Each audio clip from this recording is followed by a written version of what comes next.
அதை தாண்டி இந்த படத்துல வந்து நம்ம ஒரு விஷயம் சொல்லுவோம்.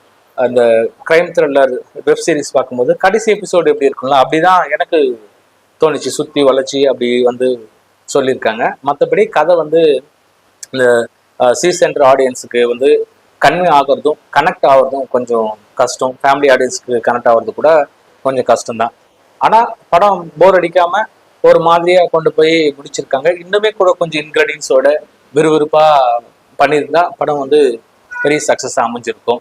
ஏன்னா இதுல நீங்க பயன்படுத்தின டெக்னீஷியன்ஸ் வந்து அவ்வளோ வேல்யூபிளான டெக்னீஷியன்ஸ். ஒன்று வந்து தேசிய விருது நாயகன் ஜிவி பிரகாஷ் அவர்கள். அவருக்கும் வந்து பாடல்களை வந்து பெருசா ஒரு ஸ்கோர் பண்ண முடியல, அது ஏனோ தெரியல. பாடல்கள் ஏதோ நமக்கு மனசுல ஒட்டுற மாதிரியே இல்லை.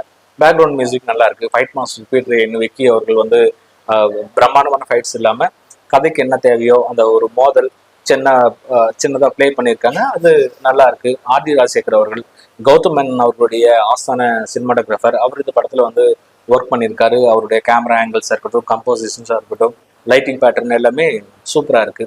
அதை தாண்டி நீங்க வந்து டார்க் ஹியூமரை பண்ணலாமா இல்லை வந்து கிரைம் த்ரில்லரை பண்ணலாமா அப்படிங்கிற அந்த டைலமா வந்து உங்க ஸ்க்ரீன் பிளேலையும் சரி அந்த பிளேலையும் வந்து கன்ஃபியூஷன்லயே போயிட்டு இருக்கு. அதை மட்டும் நீங்க சரியா பண்ணியிருந்தீங்கன்னா கண்டிப்பா இது பெரிய வெற்றி படமா அமைஞ்சிருக்கும்.